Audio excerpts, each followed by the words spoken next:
From Bloomberg World Headquarters in New York to our TV and radio audiences worldwide, I'm David Weston. Welcome to Balance of Power, where the world of politics meets the world of business. We start today with the markets, where that bullishness of yesterday seems to be experiencing a little bit of indecision today. Welcome now, Abigail Doolittle. Choppy, I think you had in your note once again today, Abigail. Choppy, yes. Once again, David. Messy really explained it as well, because we have mixed markets at this point, similar to yesterday's close. Yesterday on the open, we had that huge rally at the S&P 500 at its highs yesterday, up 4%, closing up just 1%. The tech-heavy NASDAQ tumbling yesterday. Today, we have a similar story. At this point, the Dow is up about 0.5%. The Russell 2000, that small cap index, really outperforming, up 1%, more than 1%, representing the reflation trade, the cyclical trade, the trade towards a normalizing economy. On the other hand, David, we have the tech-heavy indexes, the NASDAQ 100 down more than 1%, the New York FANG index down more than 2%. In fact, over the last 2 days, that New York FANG index, those mega caps, David, it is down about 7%, the worst 2 days since the beginning of September. So as investors try to move toward the healthier parts of the economy, it's really creating a little bit of messy, choppy trading action, as we can see with today's mixed action, similar again to yesterday's. Big moves, lots of volatility. So, Abigail, we've all been fixated with the election, and some with COVID-19 and the vaccine. You've pointed out that something happened back in August, actually, that may be having ripple effects in the markets, the equity markets right now. You know, David, it seems as though these surface issues, very important issues, the election and certainly the virus is a huge issue that can change the field. But it seems as though what we're seeing here is a repricing of risk. And what you're talking about in August, the Fed's policy framework shift back at the end of August, really keeping rates, committing to keeping rates lower for longer, especially the short end of the curve, but putting the intention, the sentiment toward the idea of inflation or a healthier economy. That in turn has steepened the yield curve tremendously. Again, a repricing of risk. This is very healthy, but when the yield curve steepens, it does tend to cause lots of different asset classes to move, and it's also causing, or perhaps a piece of this sector rotation. So as long as this yield curve continues to steepen, right now at its highest levels, the 210s since 2017, 2018, Goldman Sachs out today saying 2021 is going to be all about yield curve steepening. It could stay choppy, messy for longer than we expect, David. Stay tuned for probably more volatility. Exactly. Thank you so much, Abigail Doolittle. Well, it's not just the equity markets that are hesitating a little bit. We also have a transition, and it's not clear where it's going. We have President-elect Biden actually moving forward with his transition. He's going to address the nation the second time in 2 days, today on the Affordable Care Act. And so he's pressing forward with the transition. At the same time, President Trump, he keeps tweeting that he's still going to win this election. That is with the help of an awful lot of lawyers, apparently. For a read on what's going on with this transition, off again, on again, we welcome now Bloomberg's Chief Content Officer. He's Marty Schenker. So, Marty, where are we on this transition? Normally, we know by this point. That's right, David. This transition, from Biden's standpoint, is going ahead, even though there's, transitions usually require another side to transition from, and there are no signs of any formal transition activity happening, but there may be informal activity. Well, the formal activity takes the place, I guess, of the administrator of the GSA, the General Services Administration, sort of turning over the keys literally to offices as well as to money, and also to open up access. Is there any legal constraint on this woman to actually do that? Or can she wait until, for example, the Electoral College votes? That's December 14. She could technically wait until the actual states certify their election results and turn them over. And she could wait till then. That's not going to happen for a couple of weeks. And she's under a lot of pressure to declare Joe Biden as president-elect, but so far she doesn't seem to be budging. She's an appointee of Donald Trump, but she's a career civil servant, and, it remains to be seen if she will do that with the pressure on her from all sides. Well, she's got an ultimate boss in President Trump who's not very subtle in signaling to her what he thinks should happen here. And as I say, he keeps talking about the lawsuits. He actually had the Attorney General. Now, I shouldn't say that because it's said that he did not intervene with the Attorney General. The Attorney General, his Attorney General, came out and said, it's okay for various U.S. attorneys to go ahead and investigate possible voting irregularities without going through the normal channels in Maine justice. What significance does that have? Well, we're trying to figure that out. Bill Barr has taken a number of stances, launched investigations that after Donald Trump has criticized the Russian investigation And so far, those investigations have gone nowhere. So what Bill Barr may be playing is a very careful game of placating Donald Trump while not actually producing any results. And it gives him cover. Maybe he's thinking about his legacy, but it does give him cover to seem to be doing Donald Trump's bidding without actually having any impact. Well, and to be a little more precise, as I read what the Attorney General had to say, he was very careful to say, okay, it's okay to investigate these, but we're not going to pursue any frivolous ones, any specious ones, any ones that are not based in fact. And that seems to be one of the big gaps here right now, because as much as we hear about accusations of irregularities, there's been precious little real evidence brought forward of any specific instances. There is no significant fraud evidence being presented in any of these cases that would overturn the results. I mean, Joe Biden is ahead by over 100,000 votes in Michigan, for instance. Even if there was fraud, it might involve hundreds of votes, not hundreds of thousands. So it really doesn't seem to be going anywhere. So what might the practical effect of this be? Let's assume for a moment the transition does happen, but it's delayed by 2 weeks, 3 weeks, some period of time. There's not that much time between the election and the inauguration. How much of a disadvantage does that put a Biden administration at as they come into office? Well, I would say that, if Joe Biden was a non-politician or inexperienced in government, it might have a very significant impact. But he had spent 8 years in the government. He has contacts all over the deep state, as we like to call it. And I would suspect that there are informal communications going on that will give him at least a fair chance at hitting the ground running when he becomes president in January. Okay, thank you. It's always so great to get your perspective. That's Marty Schenker. He's our Chief Content Officer. Coming up, the Supreme Court is deciding whether to throw out the Affordable Care Act. We get the legal and the healthcare perspectives on that next. This is Balance of Power on Bloomberg Television and on radio.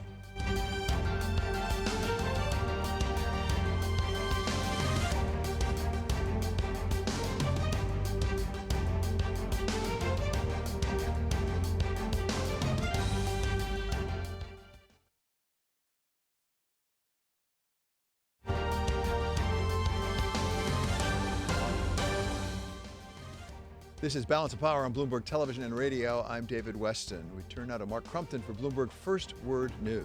David, thank you. President Trump is continuing to fight the results of the election. On Twitter today, the president wrote, quote, "We will win." He added that results will start to come in next week. Mr. Trump has Senate Majority Leader Mitch McConnell in his corner. Leader McConnell says the president is within his rights and has no obligation to accept projections based on vote counts that Joe Biden won the election. McConnell has been reelected to lead the Senate Republicans during the next session of Congress that starts in January. And Chuck Schumer of New York will return to his role as the Senate's top Democrat. But the question of which man will be the majority leader remains open. Republicans now hold a 53 to 47 seat majority in the chamber, and after last week's elections, they likely will be left with 50 seats to 48 for Democrats, pending final race calls in North Carolina and in Alaska.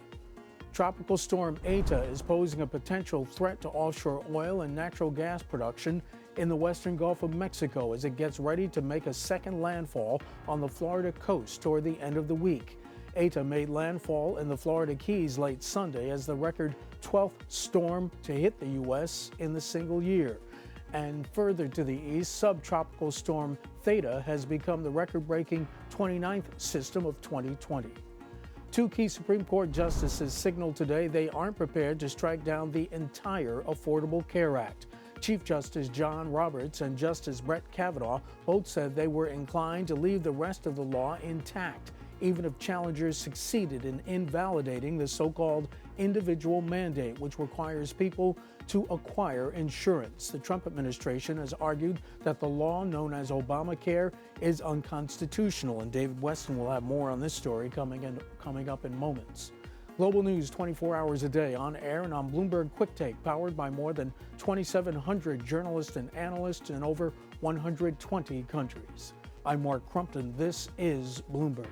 Thank you so much to Mark. As Mark just said, we did have arguments today in the Supreme Court on the Affordable Care Act, whether it should all be struck down.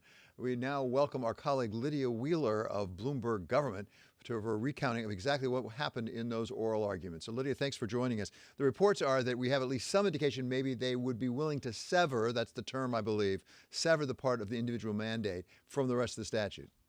That's right. Well, thanks for having me. But yes, during arguments today, it seemed like two key justices on the court have indicated that they are inclined to uphold the Affordable Care Act and just cut out that one unconstitutional provision, which is the individual mandate, which requires everyone to purchase health insurance or pay a penalty. So everybody's fixated on the newest justice up there on the bench.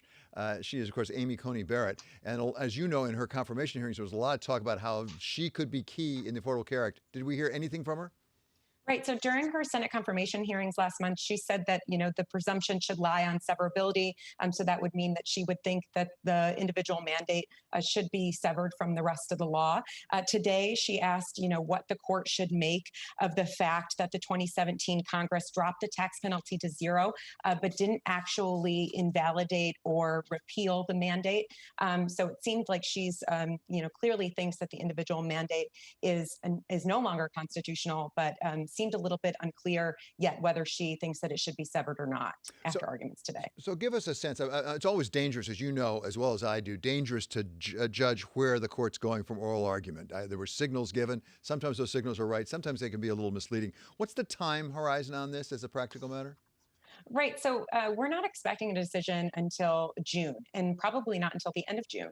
The Supreme Court tends to save the best cases for last, especially cases that are really political and highly controversial. So I'm not expecting a decision until June in this case. Okay, thank you so much. Really appreciate you being with us. That's Bloomberg Government's Lydia Wheeler on the Supreme Court hearing of the Affordable Care Act case. Well, so it sounds like they may not throw the whole statute out, but what would be at stake if, in fact, they did, if the Obamacare case really led to the end of Obamacare? Welcome now Dr. Mark McClellan. He's founding director of the Duke Margolis Center for Health Policy. He's also a former commissioner of the Food and Drug Administration. So, Doctor, thank you so much for being with us. It looks like that may not be where the court is headed. Just for a moment, spend some time telling us, if they did throw the whole thing out, what would that mean? How many Americans might lose their health coverage? Hey, David, good to be with you. And with the caveat, as you said, that it's unclear if they'll throw out anything beyond just the mandate, or that even there is so-called standing for the states to really bring the case. Were they actually harmed by this provision? It could have a very large effect. The Affordable Care Act not only created the so-called Obamacare exchanges that now provide insurance for millions of Americans, it also provided the guaranteed issue and community rating rules that basically keep people from having to pay more if they have pre-existing conditions. It created additional benefits in Medicare, such as better drug coverage, and it created a lot of innovative ways of improving Medicare and other health care coverage, as well as expansions of the Medicaid program that affect millions more individuals. David, so it's really become sort of part of the fabric of American health care, which is, I think, yet another reason that it's unlikely to be fully overturned. So, Doctor, this is one thing that I don't understand, not being an expert at all on this. You are. When the Affordable Care Act was initially enacted, my understanding was that individual mandate with the penalty attached was thought to be critically important to make sure we had enough people signing up for the insurance to really make it economically possible. They took away the penalty because Congress amended it and said you don't have to pay any money if you don't sign up. So you're still required to do it, but there's no enforcement. Can we drop that all out and have the rest of it work? I mean, economically. David, I think it has had an important impact on a part of the market. Remember, we've got a lot of different healthcare markets in the United States. For people over 65, it's Medicare. For many low-income individuals, especially children and families, it's Medicaid. And then many people have private insurance through their employers. So that provision was really most important for the so-called exchanges, that people who don't have coverage through their jobs can choose between different plans.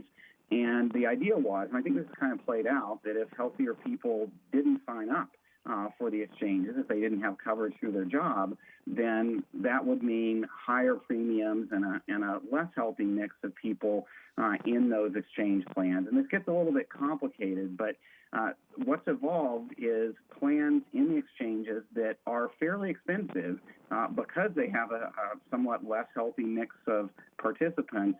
But most of the people who are signing up, David, have big subsidies under Obamacare, so they don't pay much of that cost directly. The people who are most impacted are those who have relatively higher incomes, don't have coverage for their jobs, don't get subsidies if they want to buy insurance on the Obamacare exchanges. And that's partly why President-elect Biden has talked about providing more subsidies to higher income individuals in the exchanges, but also why it would be good for Congress to take another closer look to see if they can make these markets function better and cheaper. Well, that's what I'd like to focus on, because most people, I think both Democrats and Republicans, have said that there's at least room for improvement of Obamacare or Affordable Care Act. What would be an improvement? And particularly, talk about the public option, which is something that now President-elect Biden embraced, as opposed to Medicare for All. Well, public option would give people who are potentially in the exchanges or potentially a bit younger than current eligibility age for Medicare, so 65 down to 60 or lower, the option of getting into a public plan. And advocates for this approach argue that it could be less expensive and more stable than other alternatives. This one, David, is relatively controversial because it's been criticized by Republicans and others who want more of a privately driven healthcare system as potentially disrupting the private plans and restricting access and innovation. So that's going to be a tough one to get through in the early days of an administration that's likely to have, as you were just talking about, a very closely divided Congress. Maybe some easier steps are incremental improvements in the Obamacare markets, open enrollment periods, maybe better steps to help people who have higher incomes but can't get coverage, and hopefully some steps to more directly address the high prices that many people in private insurance plans are paying today, and to help get costs down by taking a lot of the inefficient care that we're seeing out of the system. We've learned a lot during the pandemic about how for many conditions it's possible to get help via telehealth. There are maybe more efficient ways of delivering care using digital technology. So more emphasis on those kinds of innovations to get costs down and improve access may be more likely in the early parts of the administration. Doctor, you wisely point out that it looks right now, at least, like President Biden is going to have to deal with the divided Congress. That is to say, the Senate will have a majority of Republicans. So the question necessarily becomes, of the things you just mentioned, things like changing the enrollment periods, things like more subsidies, how much can the administration, the executive branch, do on its own, as opposed to going to Congress and saying we have to amend things? Because we remember President Trump tried to get rid of the Affordable Care Act. He couldn't get that done himself. Yeah, some of those things Davey can do on his own. So setting up a special enrollment period for people who have been affected by COVID, although there are already some steps to allow people who lose their coverage to enroll, but make that easier. Could perhaps take some other administrative steps to make the exchanges work a little bit better from the standpoint of cost for people who have not very big subsidies now and have to pay very high premiums. And then I think there's a lot that the administration can do working with Republicans on some bipartisan approaches to bring prices down. So out-of-network charges, lack of transparency, better payments that are more closely linked to better outcomes and lower overall costs of care. All of those things could have some administrative actions to support them, as well as more potential for bipartisan action. And finally, Doctor, just briefly here at the end, I have to ask you about the vaccine. We got that announcement yesterday. How excited were you when you heard that?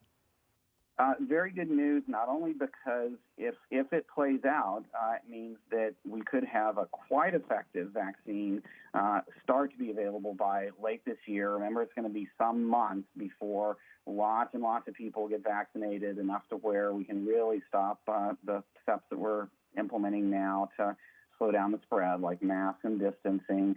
But Other vaccines that are coming have similar mechanisms, so it's a good sign for them as well. And David, also approved yesterday, some people missed this, was a man-made version of antibodies that can be given to people who are at high risk soon after they're infected that also helps neutralize the virus and can prevent hospitalization. So that could start providing benefits to people and lowering our hospitalization rates, which are soaring right now, could start providing help right away. We still got some months to go, but these are definitely good news steps. Good news indeed. Thank you so very much to Dr. Mark McClellan. He's former FDA Commissioner. Still ahead this hour, we're going to talk to former Michigan Governor Rick Snyder, a Republican who endorsed President Biden, President-elect Biden. We'll get his thoughts on the future of his party. This is Balance of Power on Bloomberg Television and Radio.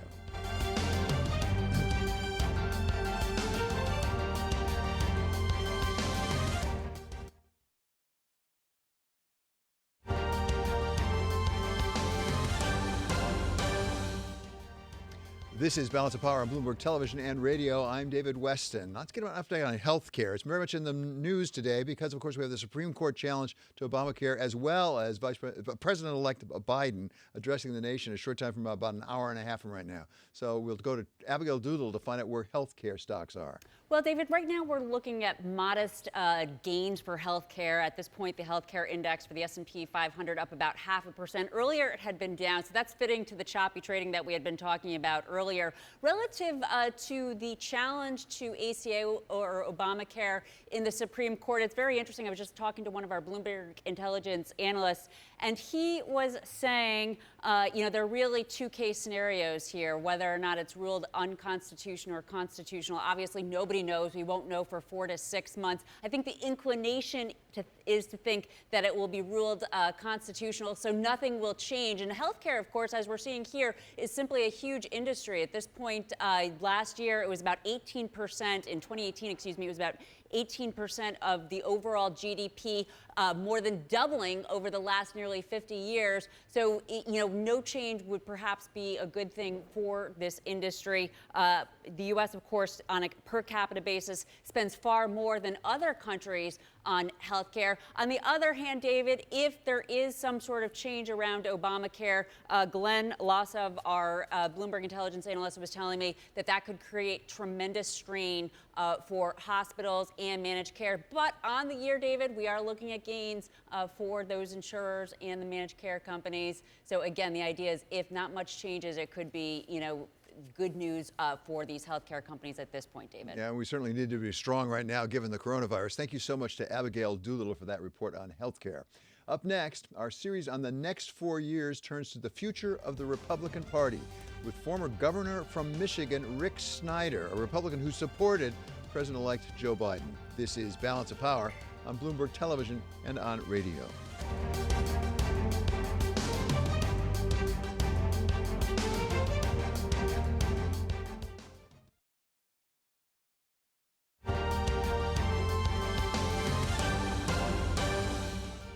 This is Balance of Power on Bloomberg Television and Radio. I'm David Weston. With the 2020 election pretty much over, all but the litigating that is, it's time to look not just at what a Biden administration will do, but also what President Trump's loss will mean for the Republican Party overall.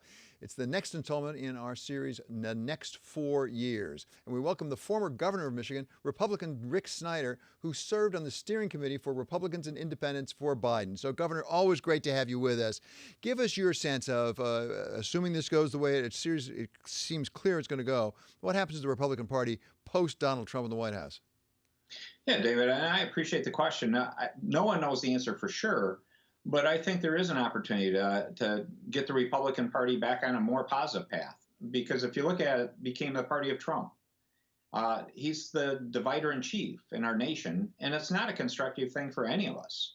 The challenge is Donald Trump is not just going to go away. I mean, the big issue out there that the Republican Party needs to understand and look at is how active or inactive is Donald Trump going to be in terms of continuing to be a bully, continuing to divide people, or let us get back to the principles of what the party stands for, which actually came across well in this election. I mean, if you look at state legislators, the House races, the Senate, I mean, Republicans did well, and it was really a repudiation of what Trump stands for, although the turnout was huge. Well, it does strike me, huge turnout, as you say. It does strike me that although President Trump lost, a lot of the people with him won. I mean, whether it's in the House of Representatives, the Senate looks like it might well stay in Republicans' hands, and you go down to the state level, indeed, there as well. So you didn't have the big blue wave we expected. So what does that say? He got 70 million votes, after all. There are a lot of people who've backed him. Yeah, no, well, again, this is where there's a lot of misinformation, too, in terms of what Biden would represent. So what I would say, though, if you look at how are elections won and lost, it's on turnout and the people in the middle. And I think it clearly came across about people in the middle is if you look down ballot, Republicans still look really good. At the top of the ticket, Trump didn't look good. So hopefully that can send a message to Republicans to say, let's look at reforming our party. Let's get back to how we can win together. Because the biggest issue I had with Donald Trump in many ways is, again, he was just taking care of the people that supported him. He didn't think about representing all Americans. And if you hear President-elect Biden's message, it's about bringing people together. And I think that's a great message for all Americans, whether you're a Republican or a Democrat. As I'm a proud Republican, and I would hope our message is how do we win together as Americans? And people would appreciate that. People in the middle in all sectors to say, how do we make America better? And that's where I think there are important bipartisan issues that I hope get on the agenda fairly quickly. The one thing that no one, I think, can deny is the level of enthusiasm for Trump supporters for President Trump. I mean, they were really and very enthusiastic. And by the way, the president did a heck of a job, I think, as a non-politician out on the stump, really gathering that support. Can you expand the base without turning off too many of those people who are diehard Trump supporters? I think that's a great question. I think you can. I don't think it's an easy thing to do, and I think it will take time.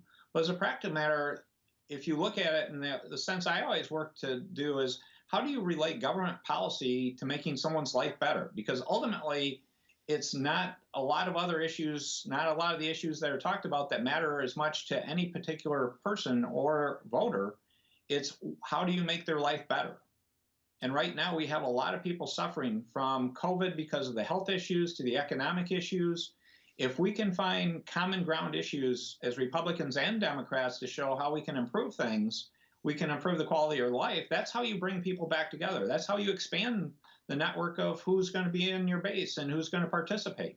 Another thing we saw in this election, I think, is we are a divided country. If it's not 50-50, it's pretty darn close to 50-50 as a practical matter. Going forward, you can either sort of govern from the middle and bring it together, or you can go to your respective corners. How important will it be what happens in the Congress, and specifically with Mitch McConnell, if he's the majority leader in the Senate? Because thus far, there's been an indication he doesn't really want to work with the Democrats. I think that would backfire terribly. I don't think that would be good for the country. And I think voters would recognize that. And the challenge is it might take 2 years to see the impact of that. I hope he gives people a chance. I mean, this is if you go back to when Trump got elected. I was really hoping he would look to do something. Back in those time frames, the obvious issue he should have jumped on was infrastructure. And he should have looked to do some bipartisan work. Instead, he got up and gave an inaugural address just about him and his supporters. I know President-elect Biden's going to talk about bringing all Americans together. I think it's a chance for Republicans to say, okay, as part of that, here are some defining issues that we think are important. Workforce development, education. If you look at those kind of topics, you get back to economic issues in addition to the pandemic issues. Those are strong Republican issues about how do we create more and better jobs for people. And that's something that if you have things that are in that sweet spot of reasonableness, it should be embraced by people and show Republicans can really make a difference still. Governor, you know the way this works so well. Pretty soon, we in the media are all going to be talking about the first 100 days, of Joe Biden as president. Give him right now your advice. Number one, what's the thing you'd like him to do first? Yeah, the first things, I'll give you two answers. I know you didn't ask for that, David, but the first part is in a policy side, it's about the pandemic. It's about COVID, the medical issue, the health issue, and the economic issue. The other thing, though, I think he really should do, and particularly Vice President-elect Harris should do, is get out on the road again as much as possible and go to the places that they aren't expected to go. Get out outside of the metro areas in Michigan. Get out to middle America. Get out and talk to the people that didn't vote for you and let them see your humanity. Let them see you care. This is how you have to help heal this is the soapbox part of being in this office, the office they're looking to go into, is show people how they can bring people together and give people a chance. Not everyone's going to listen at first, but you'll find a lot of people listening if you show you care. Governor, it's always such a pleasure to have you with us. Thank you so much for your time. That's former Michigan Governor Rick Snyder. Governor Snyder has his view of where the Republican Party should head next, but many within the party are not ready to move on from Donald Trump right now, with legal efforts around the country to turn things around. For his perspective, we welcome now Mark Smith. He's president of the Da Vinci Group. So, Mark, thanks so much for being with us. Give us your sense of what comes next. David, thanks for having me. So I think what has to happen next, and I agree to some extent with what Governor Snyder just talked about, and he did a very good job of healing Michigan in his 2 terms there, is with the probability that Joe Biden could be in the White House, albeit legal challenges, you have to look at what this election has given us. So uncertainty perhaps at the top of the ticket, but a great deal of certainty, sort of a red wave that produced a blue dot, if you will, in state houses, at the gubernatorial level, and certainly in the House and Senate. Mrs. Pelosi is going to end up with a 6, maybe 8-seat majority in the House. We have 7 or 8 pickups now, looking to pick up an additional probably 3 or 4. And you look at a Republican Senate, the race in North Carolina and Alaska will bring us to 50. Then we've got the runoffs in Georgia, likely 51 or 52. I think it's an all or nothing proposition in Georgia, so 52 seats. There is a center-right policy agreement that needs to come through all 3 of these bodies, House, Senate, and the White House, to move the economy forward and deal with the COVID issue simultaneously. Can you get there with President Trump at the head of the party as a practical matter? Because he certainly shows every sign that he's not going away. He'd like to have a very substantial say. And looking at this election, is one possible inference from the election that the electorate did not reject a lot of his policies. They did not go with him as a person. In some instances, that's correct. I think when you look at places like Georgia, when you look at places like Michigan, to some extent in Pennsylvania, perhaps, and even Arizona, but in the rest of the country, it is still quite red.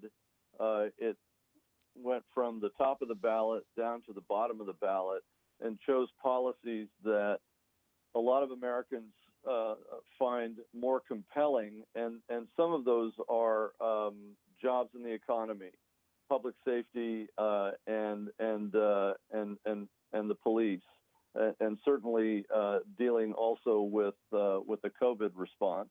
But you flip that over because any election in a general is a contrast between one or the other's policies.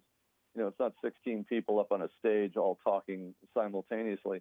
And they did push away, and you've seen this in some Democrat members, particularly in the House, echoing that we can't talk about socialism anymore. They can't talk about defunding the police because that really did have a negative impact, rural, urban, suburban, et cetera. And so that gives both parties an opportunity to go, all right, where did we get it right? Where did we get it wrong? How do we move the country together at the federal level? Because as we move into the 2021 cycle with 27 Republican governors, 23 Democrat governors, you're going to have redistricting as an issue. And that's something that Democrats and Republicans are going to deal with simultaneously throughout 21, going into that midterm cycle to see what happens in the 22 cycle as well. Not to jump 2 years ahead, but right. We will soon enough. We will soon enough. But to come back to now for the moment, everyone I think agrees that President Trump has every right to pursue all the legal avenues available to him. At the same time, Indeed. You're hard pressed to find a really serious legal scholar who says that there's anything there. Might turn out differently, but right now you can't see it. Apart from what he's entitled to do, is it good for the Republican Party for him to keep pressing the legal challenges and refuse to give in? I think it's good in terms of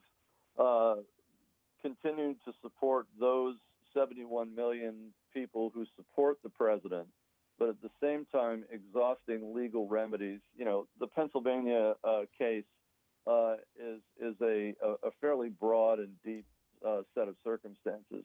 Whether that ends up including Georgia, Arizona, Wisconsin, Michigan, etc., we'll see. I mean, it could be, Florida 22,000 on steroids, or it may be that they did their best, but the Supreme Court simply was not convinced that there was as much voter fraud as alleged.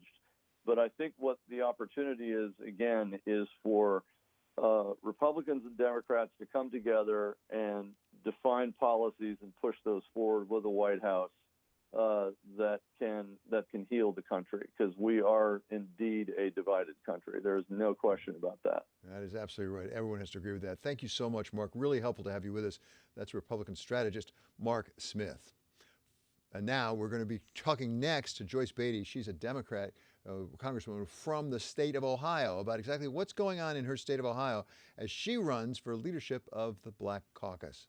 I beg your pardon. For Bloomberg First Word News, we go now to Mark Crumpton. Mark? David, thank you very much. President-elect Joe Biden is moving more forcefully to make the transition to the White House. He plans to speak today on the Affordable Care Act, the same day the Supreme Court has taken up a case that could gut the Obama administration's health care law.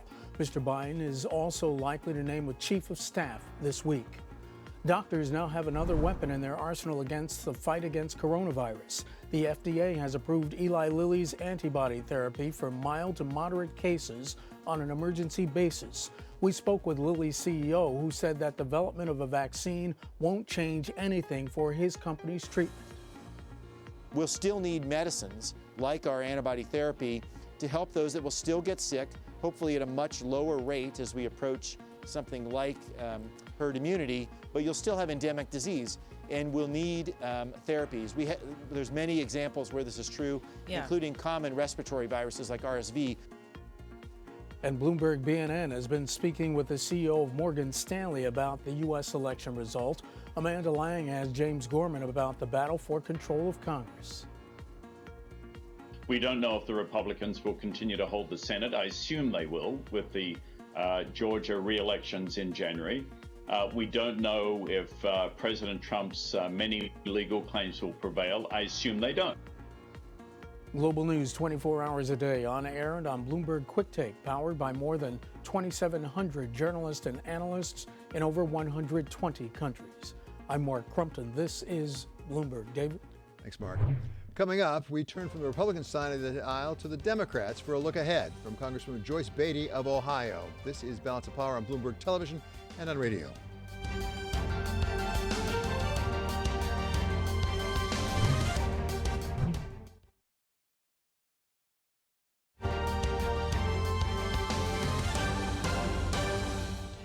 This is Balance of Power on Bloomberg Television and radio. I'm David Weston. President-elect Biden may have won the election, but we didn't see the blue wave some had talked about, with the Senate likely to go to the Republicans and Democrats actually losing a few seats in the House, all of which raises questions about what Democrats can accomplish in the next 4 years.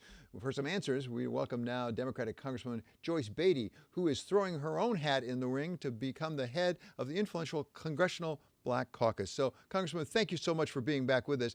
Tell us about this chairmanship of the Congressional Black Caucus. As I say, you would not seek that if there wasn't something you wanted to do with it once you got it. What do you want to do?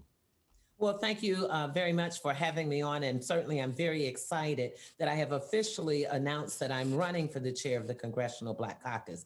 I think we have a lot of work to do. We'll be the largest caucus within our Democratic caucus. We have our Jobs and Justice bill that we have introduced. We also have the George Floyd Policing Act. And most recently, President Trump announced that he was stopping all diversity and inclusion training. And we know what that's code for. We know what that means to us because we know what we have to lose. So I have a piece of legislation, of course, that reinstates that. And now we have sent to President-elect Biden and the transition team a letter asking him to put that on their list, because certainly that's important to us, but it's important to all of America. So Congressman, in my experience, and you have a lot more experience on this than I do, every election is a bit of a snapshot of the country. It tells us something about who we are as a country. What lessons do you think the Democratic Party should take away from this? Because you did lose a few seats in the House. It doesn't look like necessarily you captured the Senate, despite what the polls had said. Does it tell you something about the attitude of the country? Because I know Jim Clyburn, the third-ranking Democrat in the House of Representatives, says, for example, we really should not be trumpeting too hard the defund the police. We should back off that. Well, I certainly agree with Majority Whip Clyburn. I think what you have to remember, all politics is local, and you have to talk about your district and what the people who vote for you and who you represent. So I think words matter and language is very important. It was never part of our caucus mission.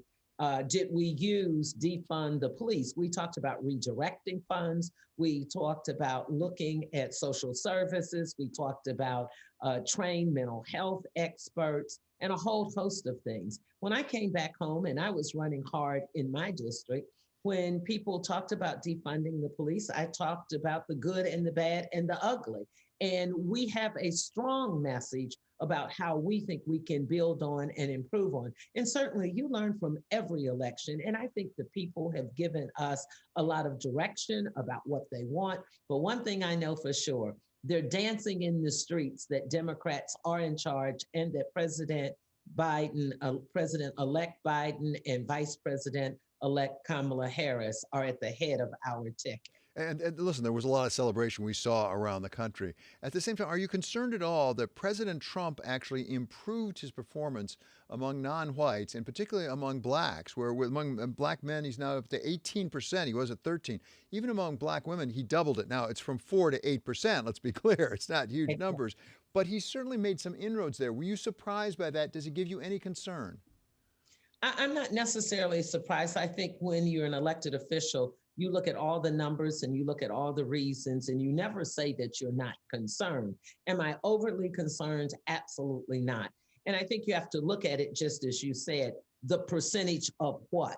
Let's look at the percentage of Black Americans who came out and voted. Let's look at the number of Black and Brown, Latinx women and individuals who came out. Let's look at the great diversity and the democracy and the millions of people, the largest number of people who have ever voted for a president in the United States.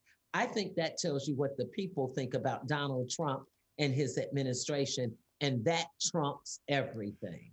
Congresswoman, come January, we're going to have a clean sheet of paper here, certainly with the presidency, but in the Congress as well.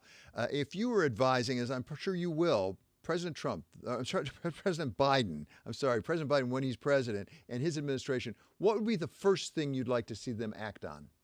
Well, I think the first thing they have to do as we bring this country together is to deal with COVID-19. You cannot have 8 million people infected and 200, and the number changes every day, and to have 238 some thousand people dying without making that a top priority. And I think when you deal with that effectively, you listen to scientists, you listen to the medical experts, along will come the economy, along will come to those other issues that are not second, but more like a 1.5. There's so many things because of the pandemic. We know it's healthcare, but we know there's economic turmoil, and we know there are social justice issues. So I think they'll do a great job of blending it. One thing that I'm most impressed with, President-elect Biden has already gotten started. He's put people in place to deal with COVID-19. He's talking about announcing a chief of staff. He's looking at individuals to come into key places to help us build back better this great America we live in. Yeah, so Congressman, finally, what about the voting system itself? Do you think reform needs to be made there that Congress should help with? Well, I think when we look at the voting system and the number of people who voted in the midst of COVID-19, we ought to be saying thank you to all of those individuals who worked and counted those thousands and thousands of ballots long after the election day.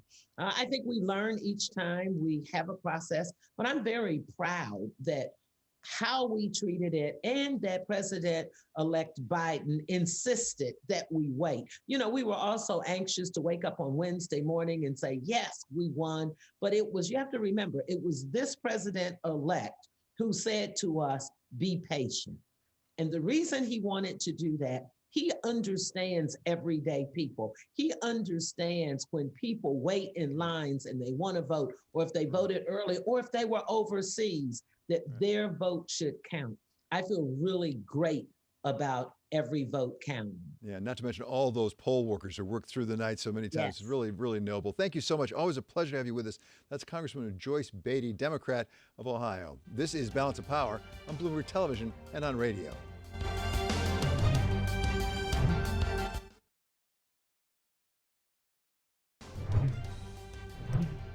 Coming up, Balance of Power continues on Bloomberg Radio. In our second hour, we're going to talk to GeoVax CEO David Dodd. His company is currently working on a coronavirus vaccine, and to healthcare economist Catherine Baker of the University of Chicago about the fate of Obamacare. This is Balance of Power on Bloomberg Television and on radio.